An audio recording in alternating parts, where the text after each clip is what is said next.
billion in profits in 1 year. Apple, $97 billion in profits. Amazon, $27 billion in profits. So don't tell me that they don't have the wherewithal financially to disrupt, detect, and report. They absolutely do. Just on cultivating young girls between the ages of 12 and 16 for sexual exploitation.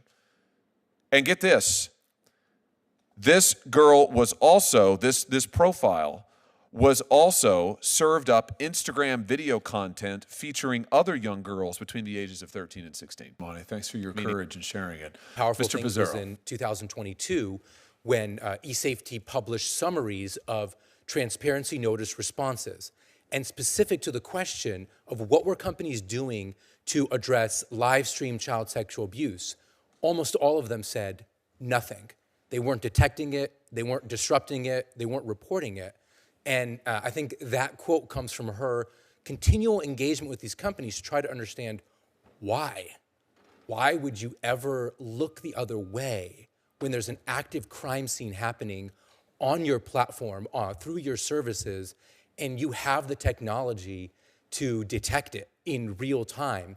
And so apparently what she has been told is it's too expensive, which tells me that their priorities are absolutely backwards. What a great way to put it. They are absolutely backwards. And I want to just highlight what you said there, that the companies complain frequently that, oh, it's just too expensive for us. They're not disrupting, they're not detecting, they're not deterring. And yet, in 2023, Meta had a profit now, profit, not revenues, profits, $23 billion.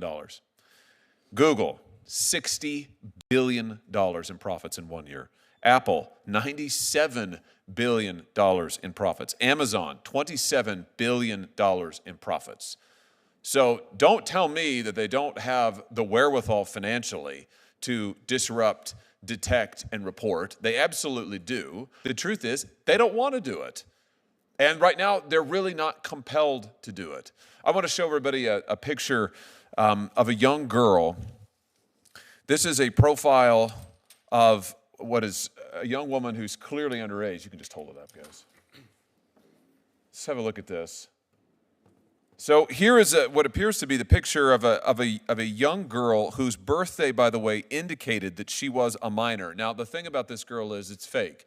The New Mexico Attorney General created this profile as part of that office's investigation into the behavior of these online platforms. So they create a profile with a date of birth that clearly indicates she is a minor, she is underage. And what does she get from this Facebook profile? What does she get? She was immediately barraged with friend requests from men between the ages of 18 to 40. Request after request uses sexually aggressive languages. This account received numerous sexually explicit chat messages each week, often with images, sexually explicit images from the men who were messaging her. The account received an offer to be a sugar baby for $5,000 a week. The account was added to a chat group focused on cultivating young girls between the ages of 12 and 16 for sexual exploitation. And get this, this girl was also, this profile was also served up Instagram video content featuring other young girls between the ages of 13 and 16. Meaning what?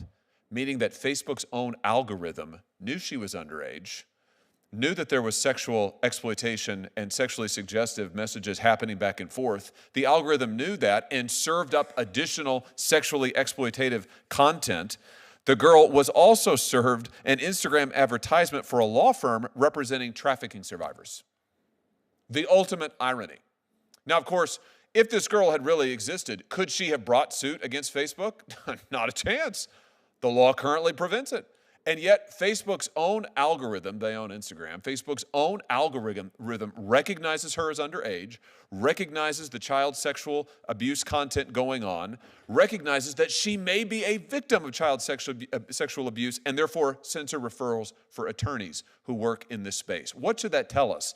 Their algorithms are absolutely capable of identifying potentially sexually abusive material, totally capable of identifying when there's potential grooming going on, and yet they say, Mr. Tanoga, as you said, they say all the time, oh, we just don't have the resources to do it. In fact, what they want to do is monetize people like this. They benefit currently financially from sexual exploitation. And this is why it is so important. It is so important to allow victims, actual victims. Thank goodness this girl doesn't exist. But there are literally millions like her, as you know from your own experience, Ms. Sines, millions like her who are being exploited, sadly, as we sit here today in this committee room, who feel as if they have no recourse. And sadly, under our current law, they have very little recourse. It's time to give victims like this the right to get into court. Mr. Lund, can I just ask you, you have so much experience in this area.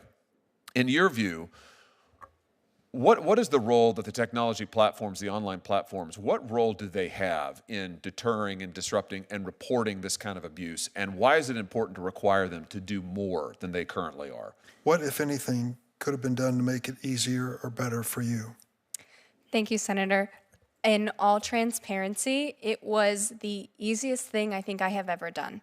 My prosecutor to the detective who worked my case made it effortless for me. They handled the brunt of any accusations, any terrible questions. They were able to shield me from having to sit and look through images and identify myself. Truly, I consider myself very lucky that I don't think anything could have been done better for my case, but I know that that's not how it is for every victim. I know that law enforcement falls short. I know prosecution can fall short. In my case, my school resource officer fell short. I think it's making sure that everyone is well educated on CSAM and what sextortion and exploitation means and how prevalent it is in their own backyards. That is so good to hear after all you've been through. That is so key, I think. You need the statutory authority. This legislation would help accomplish that. But I think as we look at this new age of AI, we hear a lot of rosy predictions about how wonderful AI is going to be for everybody. I hope that that's true. But what we're seeing so far in this space is AI is driving to, as you just said, Mr. Lon, an absolute explosion of CSAM material, an absolute explosion of it, and is making life horrific for more and more teenagers, more and more folks like you, Ms. Sines, who now have images ripped off of, public images ripped off of the web, ripped off of their profiles, put through an AI generative process that's readily available and turned into something else entirely and have their lives ruined. And we've got to take steps now to give victims, because you're just as much a victim if AI does it as if someone's holding a live stream camera. We've got to give them tools to combat this, and we've got to give NCMEC and other enforcers the tools to do the same. Senator Klobuchar, would you like to ask some questions? I would. All right, Thank you the very floor is much. yours. Thanks for being here. Thank you. Thank you all, and thank you very much, Ms. Sines, for your story and for being willing to come forward. Do you believe that we need to put in place mechanisms to require online platforms to immediately take down non-consensual and intimate images?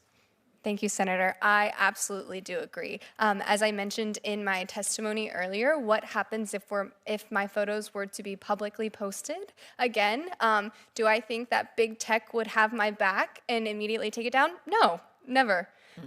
So we absolutely need this in place. So companies, as soon as they see these images, they're immediately taken down. That saves the victim a lot of shame. Imagine you are back in middle school or you're back in high school and now everybody has a cell phone. You can get on the web at any time. You can screenshot, screen record, share it. Those images aren't just circulating by the predators online. They're circulating through these children's schools. Thank you for your terrific work, and thank you for your senator's work. Ms. Sines, can I just come back to you? I want to pick up something that you said in your opening statement about when your exploiter created all of those profiles in order to post all of that material. And you said that Facebook said to you initially that they would not take down so many of these different profiles. How long did it take before you were finally able to get this content, and these profiles, which were generated, as I understand it, with the sole purpose of embarrassing you, shaming you? How long did it take to get Facebook to finally take those down? Thank you, Senator. At first, it took a little over a day until we were able to hone in on a personnel that we could directly contact at Facebook, and then any other time there were postings, we would contact that one specific personnel, and they would be taken down within a few hours. But at first, it was a day, maybe longer. Well, I think one of the important things that this bill does additionally is it creates a reporting mechanism for victims, an independent board, because what we've seen all too often with the companies, and this was your experience, is that people will go to them, report it, and oftentimes the companies, they drag their feet or they do nothing. They do nothing at all. And they say, well, you know, too bad. This bill creates an independent board that is able to receive these complaints, review them, and then order that this kind of material is taken down within 48 hours. And also to subject companies that violate this order to fines, including some restitution for victims. So your experience, again, is so instructive in this regard. Thank you for being willing to be here and to share it with us, and thank you for your courage. Senator Britt, we are ready for you. Thank you for your leadership on this. Mr. Pizzaro, I think maybe you have summed it up well. These companies, this is a business model. They want kids online. They want to sell them stuff. They want, let's be honest, they want the child exploiters online also because they benefit from their business. This is really about profit at the end of the day, and until it is not profitable for these companies to host this abusive material online, they're going to keep doing it. Until it is not profitable for them to evade the reporting requirements, they're going to keep evading them.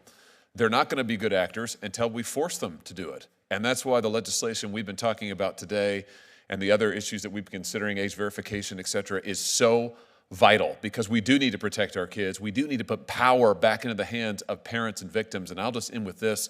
To me, this is the age-old American story. Who's going to have the power? Is it going to be these mega corporations who are not accountable to anybody, or is it going to be the people? Is it going to be the victims? Is it going to be the parents? Who's going to have the power here? This technology can work beautifully if victims and parents actually have power. Right now they don't. We need to give it to them. I want to thank again the ranking member for his tremendous work on this.